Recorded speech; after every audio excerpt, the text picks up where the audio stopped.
करके जुनैद बगदादी के सामने रखा और कहा, जुनैद क्या ये मेरे नबी की तस्वीर नहीं है? आंखें देखना हो तो पढ़ो, मा ज़ागल बसर हुआ मा तगा, चेहरा देखना हो तो पढ़ो, वद्दुहा वल्लैलि इज़ा सजा, हाथ देखना हो तो पढ़ो, वमा रमैत इज़ रमैत वलाकिन्नल्लाह रमा, अगर कदम देखना हो तो पढ़ो, ला उक़सिमु बिहादल बलद व अंत हिल्लुम बिहादल बलद, अगर सीना देखना हो तो पढ़ो, अलम नशरह लका सदरक व वदअना अन्का विज़रक, अगर इस नबी की गुफ्तार देखना हो पढ़ो, वमा यंतिकु अनिल हवा इन हुवा इल्ला वहयु यूहा, इस महबूब की अताएं देखना हो तो पढ़ो, इन्ना आतैना कल कौसर, नारे तकबीर। अगर पढ़ना है तो कंजुल ईमान से पढ़ा करो। जहां बरेली का इमाम ये भी बताएगा, कुरान पढ़ने वाला अपने नबी को ये नहीं कहेगा मेरा नबी मेरे जैसा था या उसका इल्म ऐसा था वैसा था, बल्कि बरेली का इमाम बताएगा कुरान पढ़ने वाला अपने नबी को यूं कहेगा, सरवर कहूं के मालिक को मौला कहूं तुझे, बागे खलील का गुले ज़ैबा कहूं तुझे, तेरे तो वस्फ है तनाही से हैं बरी, हैरान हूं मेरे शाह मैं क्या क्या कहूं तुझे, लेकिन रज़ा ने खत्म सुखन इस पे कर दिया, खालिक का बंदा खल्क का आका कहूं तुझे। हमारा शिवा है पूरी दुनिया में कि सिर्फ और सिर्फ रसूल पाक की गुलाम कौम ऐसी है जो 1 मिनट में पूरा सन्नाटा तारी कर सकती है। किसी ने एक साहब से पूछा था, वेल ट्रेन्ड फौज जो होती है, चाहे वो अमेरिका की हो कि रशिया की हो कि जापान की हो, चाइना की हो, उनसे पूछा गया कि अगर 10,000 फौज को सफों में खड़ा करना हो और उनको रेडी करना हो तो आपको कितना टाइम लगेगा? किसी के बारे में कहा कि अमेरिकी फौज के लिए हमें 4 घंटे लग जाएंगे, हम तरतीब दे देंगे। रशियन फौज के लिए 3 घंटे लग जाएंगे, चाइनीज और एक्टिव हैं, 2 घंटे में अपनी सफे तरतीब कर लेंगे। उस मुसलमान दानिश्वर ने कहा, अल्लाह का करोड़ों एहसान है, 1 लाख से ज्यादा का मजमा होता है हरम काबा में भी और हरम रसूल में भी। इमाम सिर्फ 1 मिनट में कहता है सफे दुरुस्त कर लो, किसी को डंडा मारने की जरूरत नहीं, सबकी सफे खुद दुरुस्त होती है। ये कौम है जो अपनी सफे खुद दुरुस्त करती है। मस्जिदों में, जुमा में, ईदगाह में जाकर कोई लकड़ी लेकर नहीं फिरता कि अपनी अपनी सफ़ें दुरुस्त कर लो। हर एक को इतना शऊर है कि अपनी सफ़ें कैसे दुरुस्त की जाती है। जब आपको अल्लाह ताला ने ये नेमत अता की है, मस्जिदों में सफ़ें दुरुस्त कर सकते हैं 1 मिनट के अंदर, ईदगाह में 1 मिनट में हमारी सब दुरुस्त हो सकती है। ऐ नौजवानों, दुनिया को ये बताओ, सिर्फ मस्जिद और ईदगाह नहीं, दुनिया के हर मैदान में हम अपनी सफ़ें दुरुस्त कर सकते हैं। सुभान अल्लाह, हर मैदान में हमारी सब दुरुस्त हो सकती है। ये अल्लाह की तरफ से दी हुई बहुत बड़ी नेमत है। बस अब मजमा जो खामोश है और मुतवज्जे है, अब मेरी बात को आगे मैं बढ़ाता हूँ, तवज्जो से सुने। कुरानी उलूम के मुताल्लिक आपके सामने चंद बातें रखूंगा, इसलिए कि मुझे कहा गया बड़ा पढ़ा लिखा मजमा है और मुसलमान के लिए पढ़ा लिखा होना बहुत लाजिम है, इसलिए कि जिहालत इस्लाम का अपोजिट है। जिहालत इस्लाम का अपोजिट है।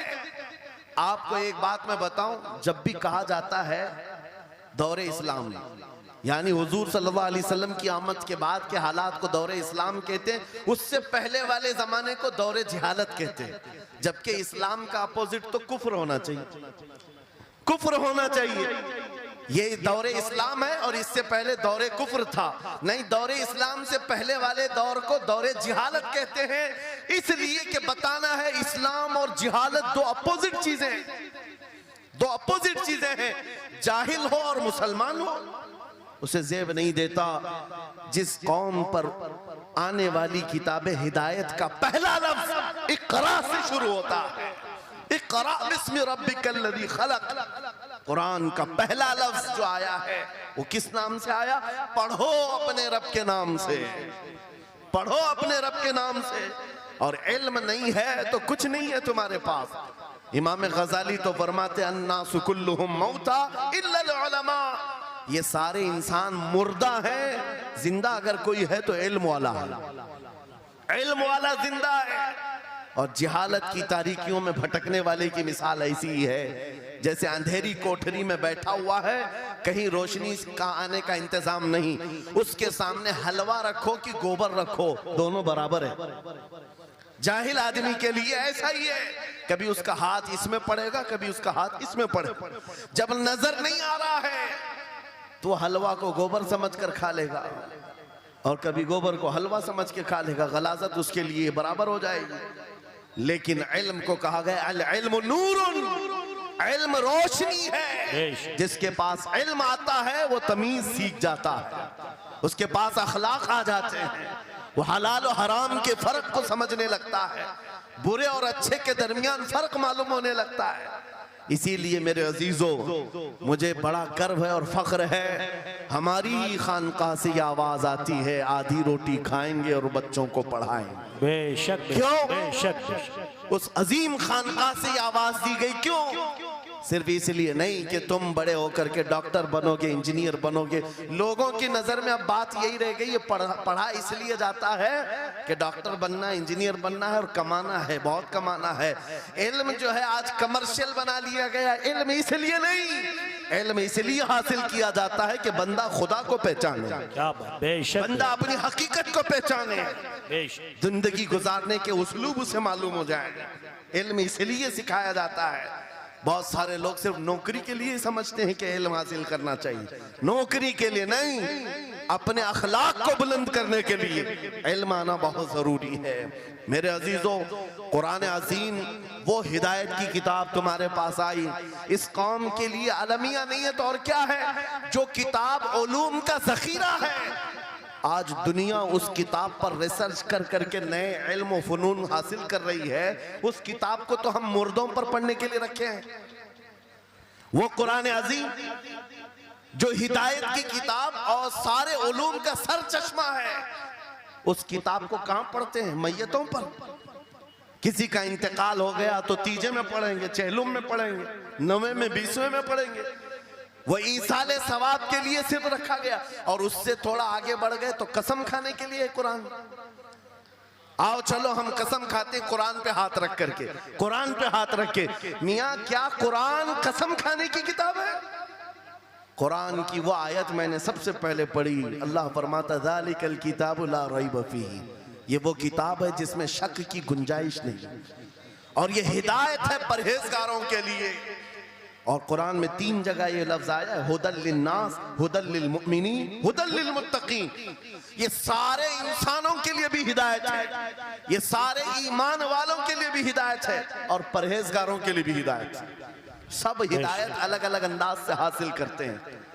बारिश एक ही है बरसने वाली, जमीनें अलग अलग हैं। बहुत नरम जमीन हो तो वो जमीन बारिश से फायदा ज्यादा उठाती है, और थोड़ी सी ओबड़ खाबड़ जमीन हो तो वहां से फायदा कम आता है। बारिश एक ही है, कुरान बारिश हिदायत है।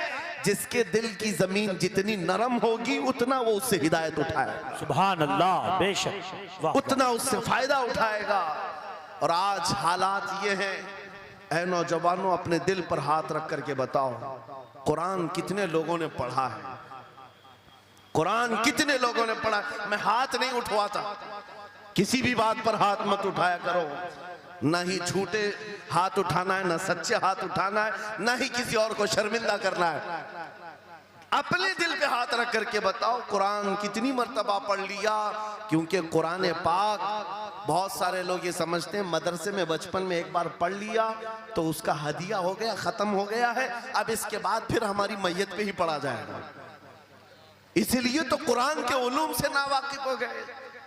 अरे समझना तो दूर की बात, देख करके पढ़ना भी मुश्किल है। आज लोगों का देख कर पढ़ना मुश्किल हो गया। कुरान तुम्हारे पास बहुत सारी किताबें नहीं है, बहुत सारे ग्रंथ नहीं, बहुत सारे वेद नहीं है जिनका शुमार ही नहीं है। तुम्हारे पास ओनली वन, एक किताब कुरान पाक, ऐसी महफूज किताब जिसके बारे में अल्लाह ताला खुद फरमाता है सूरह कमर में, वलक़द यस्सरनल कुरान लिज़िक्रि फ़हल मिन मुद्दकिर।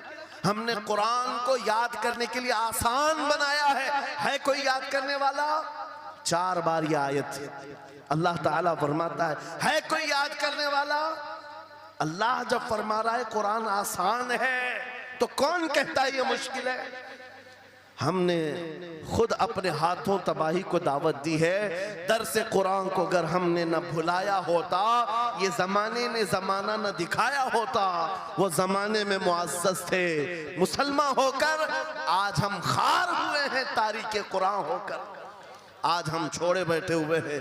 कुरान अजीम को छोड़कर बैठना कितनी बड़ी गुमराही है। आज हालात